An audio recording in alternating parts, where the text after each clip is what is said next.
নমস্কার বন্ধুরা, সকলকে আমার চ্যানেলে স্বাগত। রাজ্যের সরকারি কর্মচারী, পেনশনার এবং ফ্যামিলি পেনশনারদের জন্য গত 22শে জুন যে বাজেট পেশ করা হয়, সেই বাজেটে 20% ডিএ ঘোষণার পর বাকি 22% ডিএ প্রদান, রাজ্যের সরকারি কর্মচারীদের জন্য পে কমিশন লাগু এবং বকেয়া ডিএ এরিয়ার নিয়ে মাননীয় মুখ্যমন্ত্রী কী জানালেন সেই নিয়ে আজকের ভিডিওতে বিস্তারিতভাবে জানবো। ভিডিওটি অত্যন্ত গুরুত্বপূর্ণ, তাই প্রথম থেকে শেষ পর্যন্ত অবশ্যই ধৈর্য সহকারে দেখবেন এবং ভালো লেগে থাকলে অবশ্যই একটি লাইক করবেন এবং সকলের সঙ্গে শেয়ার করবেন। আর সেই সাথে এই চ্যানেলে যদি প্রথমবার হয়ে থাকেন এই রকমের ইনফরমেটিভ ভিডিও আরও দেখার জন্য, যারা এখনও পর্যন্ত চ্যানেলটিকে সাবস্ক্রাইব করেননি তারা অবশ্যই চ্যানেলটিকে সাবস্ক্রাইব করে নিতে ভুলবেন না। তাহলে চলুন আমরা বিস্তারিত জেনে নিই। সরকারি কর্মচারীদের ইতিমধ্যে বকেয়া এরিয়ার আগের সরকার কিছু দিয়ে গিয়েছিল, আমরা আসার পরে কিছু দিয়েছি। 16 থেকে 19 কার্যত প্রায় ক্লিয়ার হয়ে গেছে। এবারে ওদের বাকি 8 থেকে 15 আছে, সেটাও ফান্ড অ্যাভেলেবিলিটির উপরে আমরা দিয়ে দেব, কর্মচারীরা অ্যাসিওর থাকতে পারেন। কারণ আপনাদের আন্দোলনের আমিও একটা পার্ট ছিলাম।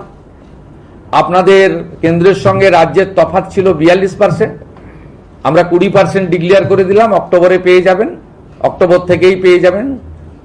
এবং আপনারা এতদিন ধরে আপনাদের অনেক কথা বলেছেন, প্রাক্তন মুখ্যমন্ত্রী অপমান করেছেন, ভিক্ষা দেওয়ার মতো 2% 3% দিয়েছেন, কখনো বলেছেন ঘেউ ঘেউ করবেন না। আমি আপনাদের বন্ধু হিসেবে কথা দিচ্ছি যে আর কয়েকটা মাস সময় দেন, অর্থমন্ত্রী অর্থ রাষ্ট্রমন্ত্রীকে পাশে নিয়ে, যে আমরা একবার করে দেবো, দ্রুততার সঙ্গে করে দেবো, একটু সামলে নিতে দেন। মাত্র 1.5 মাস বয়স এই সরকারের এবং বিপুল ঋণের বোঝা আছে, সব দিক সামলে এগোতে হচ্ছে। আপাতত 20% আপনাদের দিলাম, পুজোর মাসেই অ্যাকাউন্টে পেয়ে যাবেন। আমরা পুজোর মাসেই আপনাদের অ্যাডভান্স অ্যাকাউন্টে ঢুকিয়ে দেবো, অক্টোবর মাসে 20% দিয়ে। এবং বাকি যে গ্যাপ থাকলো 22%, সেটাও ধীরে ধীরে ধীরে ধীরে অপেক্ষা করুন আরেকটা বাজেট পর্যন্ত, ডক্টর স্বপন দাশগুপ্তর আরেকটা বাজেট পর্যন্ত আমি আছি সাথে, আপনাদের কোনো অসুবিধা হবে না। 7th পে কমিশনের কমিটি করে দেওয়া হয়েছে, সহযোগিতা করুন।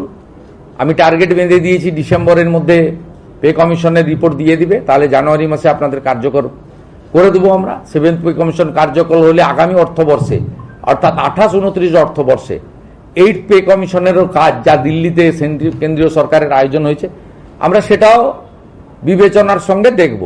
তাহলে বন্ধুরা, রাজ্যের সরকারি কর্মচারী, পেনশনার বা ফ্যামিলি পেনশনারদের বাকি 22% ডিআরএস অ্যালাউন্স প্রদান করা, পে কমিশন গঠন এবং তার কার্যকারিতা এবং পঞ্চম বেতন কমিশনের অন্তর্গত সুপ্রিম কোর্টের নির্দেশ মেনে বকেয়া ডিএ এরিয়ার প্রদান নিয়ে মাননীয় মুখ্যমন্ত্রী মহাশয় কী মন্তব্য করলেন সেটা আপনারা সরাসরি জানলেন।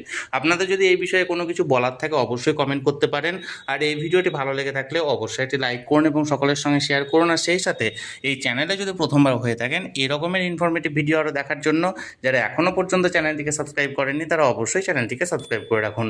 ধন্যবাদ, দেখা হচ্ছে পরের ভিডিওতে।